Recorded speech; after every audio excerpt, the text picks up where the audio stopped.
ljudi, i danas evo jedan kratak savjet kako da aktivirate i da igrate besplatno Euro Truck Simulator 2.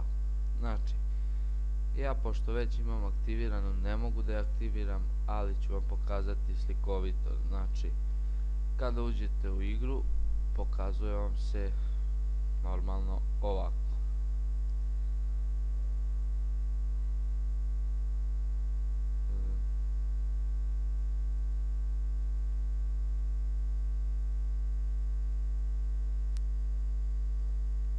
Op, greška. Nije tu, već ovdje. Znači, pokazat će vam sve ovako.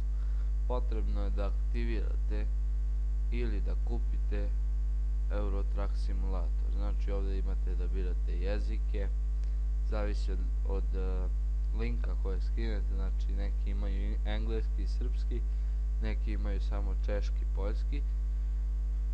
Ovo vam je da uključite, znači, igricu u demo režimu, i ovo je da aktivirate to. Znači, kada ukucate ovdje taj key, da aktivirate igricu. Znači, šta je potrebno? Pre ulaska u igricu isključite celu internet konekciju, znači da nema nikakve dodire sa internetom, i kada uđete pojavljuje se ta slika.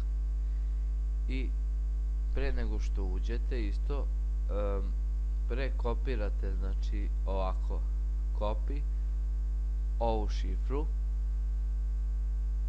evo ovu šifru tu, stavit ću ju u opisu videa, i prekopirate i onda tek ulazite. Znači, internet konekciju isključite, prekopirate taj key i ulazite u igricu i pojavljuje vam se ovako. On će odmah da nalepi tu šifru ovdje, znači ne trebate da kucate vi ili copy paste, i samo stisnete ovo.